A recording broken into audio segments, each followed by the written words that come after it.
I wanted to talk tonight a little bit about one of the most important things that was said over the weekend, and it came from Christopher Smith, who made a huge play in 2021 to help Georgia on the way to win the national championship. Something to talk about a lot in DAWGSTRUCTION.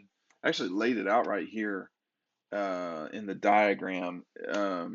Make sure you're picking up DAWGSTRUCTION. It's down below. You can see images from the season that you're not going to get anywhere else. Chris was talking about, I don't want to leave this one out.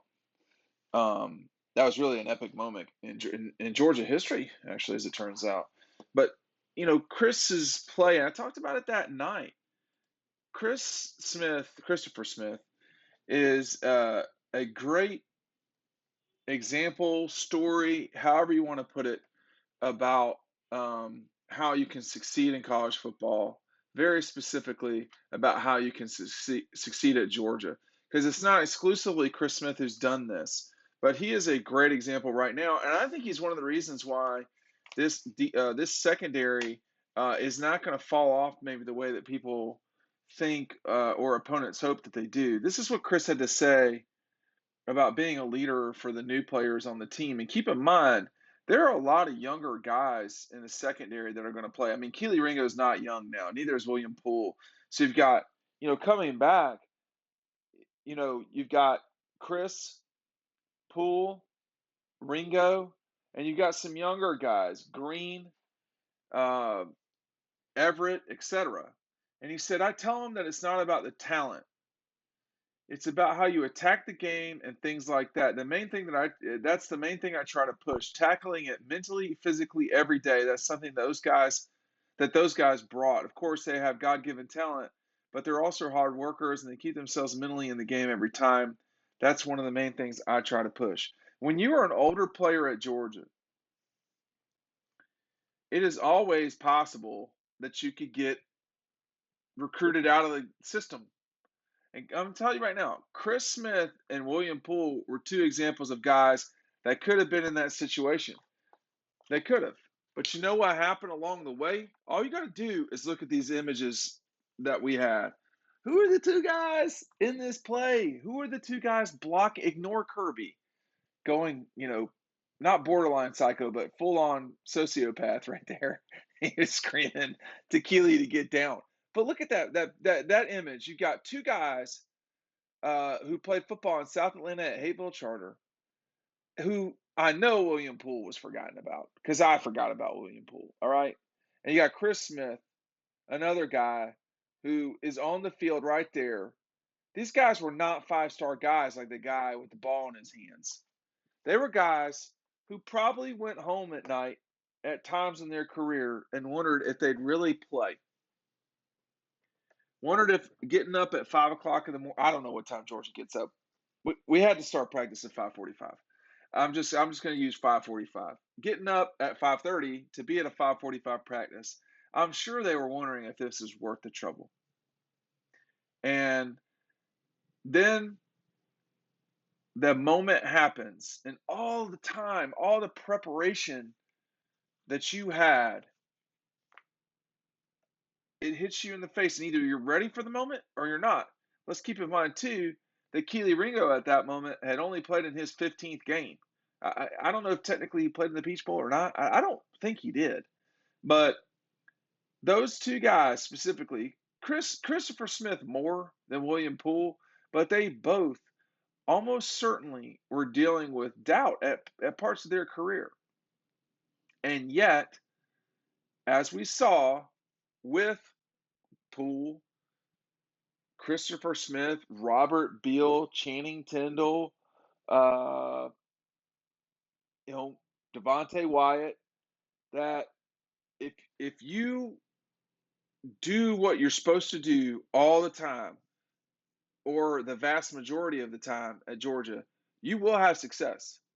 How much success is hard to know, but keep in mind that Christopher Smith replaced Richard LeCount. I love Richard LeCount. He's extremely infectious with his effervescent love of life. It's hard not to like Richard LeCounte. But anyway, Richard got hurt, and at Georgia, you can say stuff like "next man up." It's not an ideal situation though to have your starter get knocked out, but instead of Christopher Smith kind of, I don't know, he stepped in and played well at the end of 2021. But it was 2020. But it was 2021 when he entered into his really what I'm going to call 2 big years. Most of the time in college football, you're going to get 2 good years, and they're typically your last 2 years. Christopher Smith was only getting into his 2 good years, as I call them, at the as 2020 started. So a lot of times we give up on these guys too fast. You see this roster? This is the G-Day roster that they gave us. There's I don't know if there's 100 guys on here, but there's probably 115, something like that. Who have we given up on that we should not have yet? And what will William Poole's situation be this fall? Will someone else play at safety that we'd not really thought about or considered? I mean, you've got 3 guys coming back that played pretty critical roles in the national championship game. Are they the best defensive backs? I mean, Keely Ringo is pretty good. So he could be considered one of the best DBs in the country. I don't know if we make the same arguments in terms of best DBs in the country for William Poole and Christopher Smith, but they're really good players, and what they've got is experience at the highest level you can get in a national champion in a college football program, which is playing in the national championship game against a team as good as Alabama and the Heisman Trophy winner Bryce Young. William Poole had a huge day, y'all, against Bama. I mean, it was a moment that, I mean, there were a lot of people after the uh, the first Michigan game and first Alabama game. A lot of people were ready to ditch Stetson Bennett and William Poole. They were ready, they were done because of whatever they saw. Maybe they didn't play well. I can't say if William Poole didn't play well against Alabama the first time. He did the second. I know that. I mean, that was obvious because I have the images to prove it. He was all over the place. If you take what Poole and Smith have done in their tenure, and that time is not done yet, it is a blueprint for going where you need to go in your career at Georgia. None of this stuff is going to be easy. It's just not. But if I mean, did William Poole have more of an impact on the national championship game than Devontae Wyatt? Devontae had 4 tackles, so did William Poole. William Poole had a tackle for loss, and William Poole had 2 pass breakups. Chris Smith had 7 tackles, an interception, 2 backup pass breakups, and a quarterback hurry. Another guy two other guys I want to mention. I'm gonna get off my soapbox. 2 other guys in the national championship game. Quay Walker, 8 tackles, a tackle for loss, and 6 quarterback hurries. How many of y'all gave up on Quay Walker?